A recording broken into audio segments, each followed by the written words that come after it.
अस्सलाम वालेकुम जी। देसी रिव्यू के साथ मैं हूं आपका होस्ट अली मरहम और आज हम बात करेंगे ड्रामा सीरियल दुल्हन के बारे में।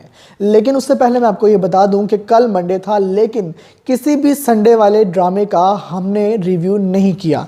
उसकी वजह ये थी कि हम ये समझ रहे हैं कि सबात के बाद ये स्लॉट बिल्कुल खाली है। जो ड्रामास चल रहे हैं वो इतने वर्थी नहीं हैं कि उन पर कोई बात भी की जाए, क्योंकि वो बहुत ही लो लेवल हैं। कम से कम सबात ने जो लेवल मेंटेन कर दिया है, जो बना दिया है हमारे लिए जाविया, वो उससे बहुत कम है। तो अब हमने ये डिसाइड किया है कि संडे के किसी ड्रामे का रिव्यू मंडे को करने की बजाय मंडे से लेकर सैटरडे तक जितने भी ड्रामाज और स्लॉट्स के हैं, या वो ड्रामाज जो हैं तो अच्छे लेकिन हमने उनका रिव्यू नहीं किया, तो उनका रिव्यू, उनमें से किसी एक स्पेशल ड्रामे का रिव्यू आपको मंडे के रोज़ देखने को मिलेगा। अब चलते हैं ड्रामा सीरियल दुल्हन की एपिसोड नंबर 8 के ऊपर। तो एपिसोड 8 की तो सबसे पहले मैं ये बात करना चाहूँगा कि डायरेक्टर ने इस एपिसोड में वार्डरोब का बहुत ख्याल किया है। मेकअप बहुत अच्छा कराया गया है, मेकअप बिल्कुल रियलिस्टिक लगता है और बहुत अच्छा मेकअप को और वार्डरोब को डील किया गया है। इसमें निदा मुमताज़, सुंबुल इकबाल और तमाम लोग, मिकाल की वालदा का किरदार जो अदा कर रही हैं, उन तमाम का मेकअप और उनका गेटअप, उनका लुक्स इंतहाई खूबसूरत थी और उनको डायरेक्टर ने भी बहुत अच्छी तरह से प्रेजेंट किया। ऑन द होल एक अच्छा ड्रामा था और बहुत ही खूबसूरत किस्त थी जो हमने इस मंडे को विटनेस की। इस किस्त में आपको हर तरह की इन्वॉल्वमेंट नज़र आती है। आप ड्रामा देखने पर मजबूर हो जाते हैं, आपको ड्रामा बोर नहीं कर रहा था। पहले सीन में मिकाल जो है वो अपनी माँ से उस लड़की के बारे में पूछता है जो उस दिन बुटीक में आई थी, कि वो कौन थी और क्या वो काम करने दोबारा आएगी।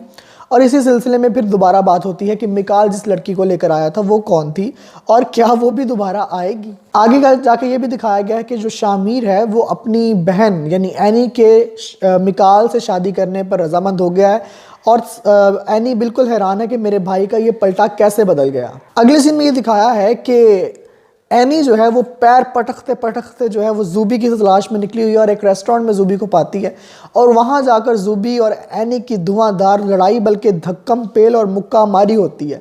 इस मुक्का मारी और इस धक्कम पेल के बाद जूबी ये कहती कि हुन बच्ची मैं तेनों स्वाद दसांगी। अब यहाँ पर देखते हैं कि आगे जाकर जूबी इसको कैसे मज़ा चखाएगी। ये भी एक सस्पेंस क्रिएट हो गया है। इस एपिसोड में अमल जो है वो वापस आ गई है, यानी उसी बुटीक में जो मिकाल की माँ की है, लेकिन अमल अभी तक नहीं जानती कि ये बुटीक जो है वो मिकाल की माँ की है और बिलाखिर उसकी सैलरी में इजाफा भी हो जाता है।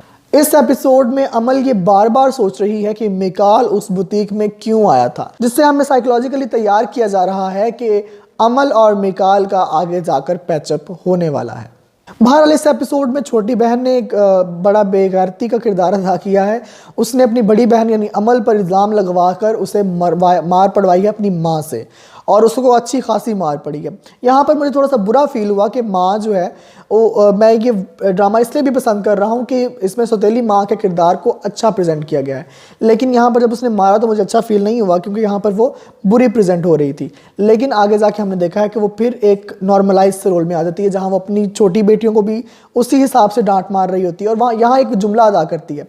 अमल की छोटी बहन कहती है कि अमल घर लेट आती है, वो भी आई नहीं होती, तो उसकी माँ इंतज़ार कर रही होती सौतेली माँ कि वो अभी तक आई क्यों नहीं है। तो उसकी छोटी बहन कहती है कि आपने ही तो उसे मारा था और अब आपको उसकी टेंशन हो रही है कि कहीं मेरे मारने की वजह से वो घर छोड़ के ना चली गई हो। तो यहाँ पर वो बड़ी खूबसूरत बात करती है।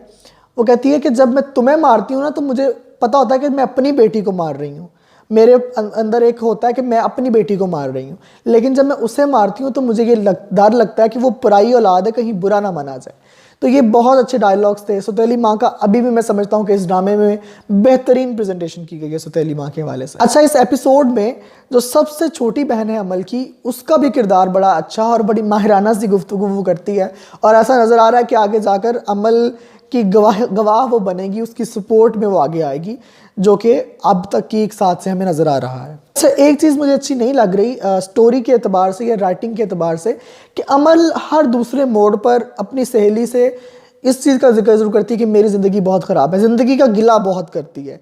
मेरा ख्याल है कि एक जो सौतेली एक जो ऐसी लड़की जिसके माँ बाप का इंतकाल हो गया और माँ का इंतकाल हुए काफ़ी अरसा हो गया, उसको अब ये चीज़ एक्सेप्ट कर लेनी चाहिए कि गम कहीं ना कहीं उसकी ज़िंदगी का हिस्सा रहेंगे और शायद वो उस तरह से कॉन्फिडेंट नहीं हो पाएगी जिस तरह के एक माँ वाले बच्चे जो हैं वो कॉन्फिडेंट हो पाते हैं। तो ये जो बार बार गिला, ये मुझे पसंद नहीं आ रहा।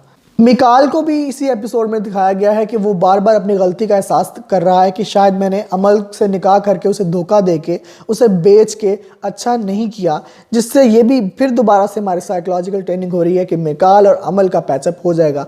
अब देखने की बात है कि उसकी जो मंगेतर है एनी, वो भी बड़ी पॉजेसिव है उसके बारे में। अब वो इस चीज़ को कैसे एक्सेप्ट करेगी, क्या मामलात होंगे, तो ये तो हम आगे देखेंगे तो पता चलेगा। लेकिन अभी तक की स्टोरी बहुत अच्छी जा रही है। अब इसी एपिसोड में कुछ इस तरह भी दिखाया गया है कि अमल की छोटी बहन का जो आशिक नामदार है, वो भी उसे कहता है कि मेरा दोस्त तुमसे मिलना चाहता है, वही जिसको मैंने रात को तुम्हारे घर आने का कहा था कि वो आए और अमल पर इल्ज़ाम लगे। अब ये भी देखते हैं कि उसकी छोटी बहन के साथ क्या बुरा होने वाला है, क्योंकि उसके पीछे जो एक्सप्रेशंस थे, जो वॉइस थी, जो बैकग्राउंड लगाया गया था म्यूज़िक, वो लग रहा था कि उसके साथ भी कुछ बुरा होने वाला। तो ऑन द होल एक अच्छी स्टोरी है। जो सबसे बेहतरीन चीज़ लग रही है वो इस एपिसोड में वार्डरोब और मेकअप बहुत अच्छा था, और जो स्टोरी की बेहतरीन चीज़ है वो ये है कि सौतेली माँ का किरदार जो है वो बड़ा अच्छा बनाया गया है, और ओवरऑल भी स्टोरी बहुत अच्छी है। तो देखते हैं आगे क्या होता है।